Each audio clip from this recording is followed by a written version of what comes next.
programme BCAO-HEC, ou plutôt le programme COFEB-HEC, c'est une longue histoire, vous savez.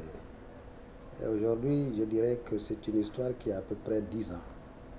Tout a commencé en 2012, lorsque le gouverneur avait effectivement manifesté le besoin, la volonté de renforcer, je dis, la politique de renforcement des capacités au niveau de la Banque centrale, et en particulier de renforcer cette politique de dissémination de la connaissance envers le système bancaire. Et il avait considéré que c'était important que nous cherchions les meilleurs dans le monde. Et pour pouvoir nous accompagner dans cette dynamique, et naturellement HEC nous est venu à l'esprit. Vous savez, c'est les meilleurs dans le domaine de la finance, dans du management. Et nous les avons contactés. Ils avaient marqué leur accord et nous avons un certain nombre d'échanges. À l'époque, j'étais directeur de COFEB déjà, mais le COFEB n'était pas ce qu'il est aujourd'hui. Et nous avons mis en place ce programme qui était destiné aux dirigeants des banques. L'objectif est de permettre au système bancaire de renforcer ses capacités, et capacités à la fois, je dirais, de faire de la valeur, de la richesse, mais également ses capacités à comprendre les politiques monétaires que nous mettons en œuvre. L'idée des autorités de la banque, c'est de faire en sorte que nous puissions parler le même langage. Et ces formations étaient destinées à la fois et en grande partie aux dirigeants des banques, mais à l'époque, les dirigeants, certains directeurs de la BCAO suivaient les mêmes cours. Et ça permettait d'avoir une communauté de connaissances et une vision commune qui permettait de faire en sorte que la politique monétaire puisse bien jouer son rôle, mais en même temps que nos signaux puissent être mieux compris par le secteur bancaire. En même temps, on cherchait à ce qu'on permette à ce secteur bancaire d'être encore plus efficace dans l'exercice de ses fonctions, qu'il puisse créer de la richesse, mieux financer l'économie. Et tout ça s'est bien passé avec un certain nombre de parcours. Ces parcours ont été au fur et à mesure adaptés en fonction de l'évolution du contexte. Et c'est ça qui est important.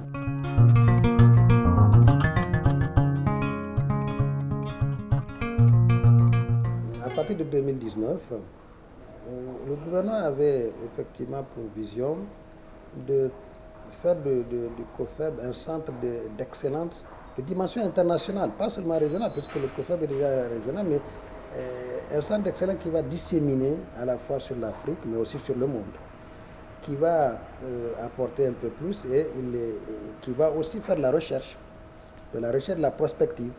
Et également, il a jugé pour cela qu'il fallait donner les moyens au COFEB d'avoir un peu plus d'autonomie.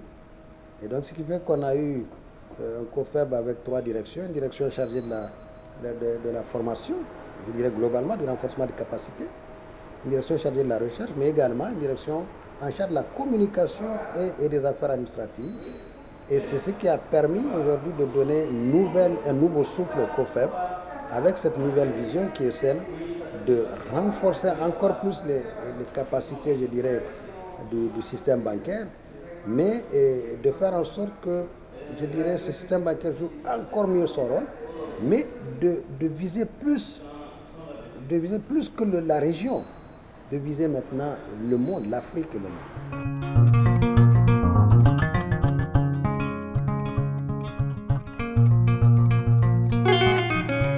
Et la Covid a été, je dirais, quelque chose de malheureux, bon, une opportunité pour nous autres. Une opportunité parce qu'elle nous a permis de comprendre le rôle de la digitalisation, à la fois dans l'enseignement, mais également de comprendre que désormais, même dans les systèmes financiers, les activités financières vont de plus en plus être digitalisées. Et c'est ce qui explique, je dirais, le nouveau parcours que nous avons aujourd'hui, qui est celui de permettre aux managers de s'adapter à ce contexte qui mute très vite, parce que nous sommes dans un contexte où aujourd'hui, entre 2 crises, il se passe à peine 10 ans.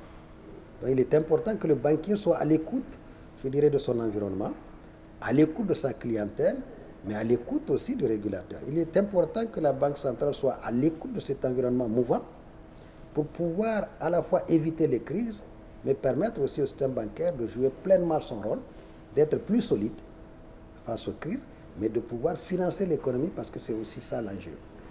Et c'est ce qui nous a amené à dire que bon, il y aura l'approche traditionnelle qui est celle d'avoir bon an, mal an, je dirais 3 parcours, ou 2 parcours, mais en 3 ou 4, je dirais, sessions. Mais ça nous a amené à considérer qu'il est important d'ajouter à ces parcours des webinaires qui sont plus thématiques. Parce que les parcours sont plus ou moins, je dirais, figés une fois qu'ils sont fixés.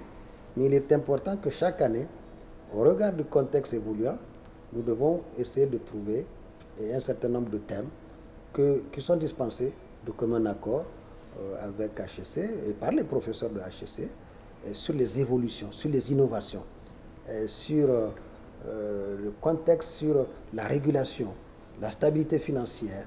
Et tout cela, c'est ce qui nous amène à proposer presque en moyenne entre 5 à 10, je dirais, mais disons 5 en moyenne tous les ans, tenant compte de ce contexte, et qui sont offerts, je dirais, plus aisément, plus facilement, à des coûts moins élevés, dans un contexte plus flexible.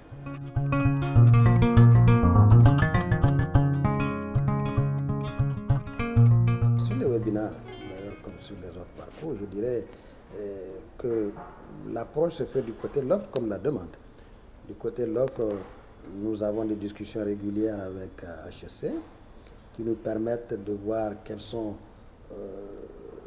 les améliorations à apporter, puisque nous sommes dans un processus, une dynamique d'amélioration continue, et quelles sont les améliorations à apporter. Mais du côté de la demande, nous avons un mécanisme, un dispositif d'écoute client qui est assez bien élaboré et qui repose sur des sondages que nous faisons régulièrement auprès de notre clientèle. Et ça nous permet de voir, je dirais, quelles sont les améliorations, quelles sont les attentes qu'ils ont vis-à-vis de ce programme. Et c'est comme ça que nous proposons à la carte un certain nombre de produits de formation qui sont adaptés à leurs besoins, adaptés à leurs demandes. Et c'est ça le programme que nous avons, des webinaires qui viennent compléter les programmes certifiants que nous avons.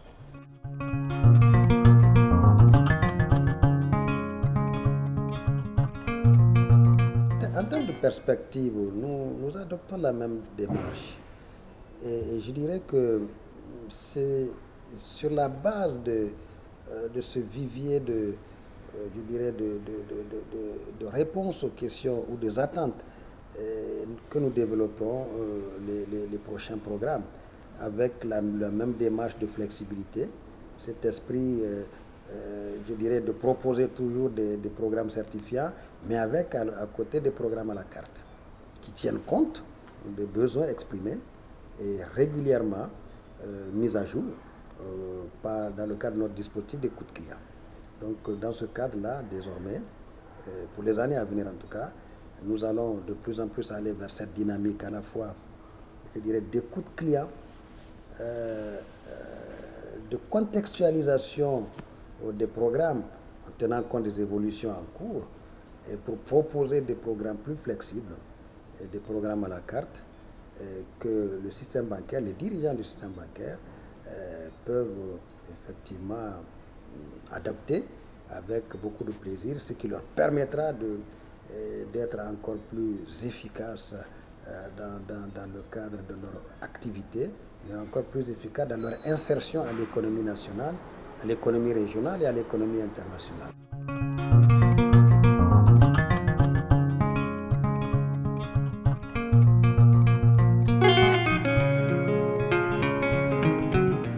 Je suis un homme heureux parce que j'ai la chance de travailler avec une équipe formidable, et tous les jours motivée, concernée par un projet tout aussi important que celui de renforcement de capacité au sein de notre zone.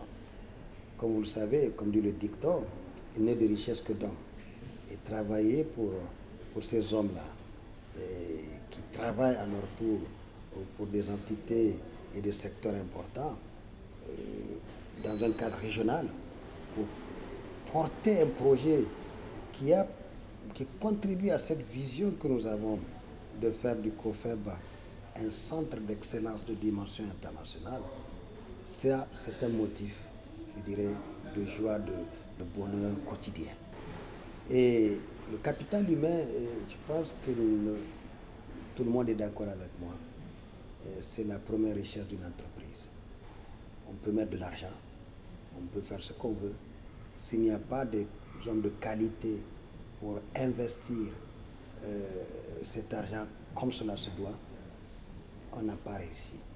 Et je ne peux que souhaiter à chacun d'avoir cette chance d'être là où je suis personnellement et de pouvoir se lever tous les jours et de faire ce qu'on aime, mais parce que ce qu'on fait contribue à une dynamique régionale, une dynamique nationale, mais aussi une dynamique au sein de l'entreprise.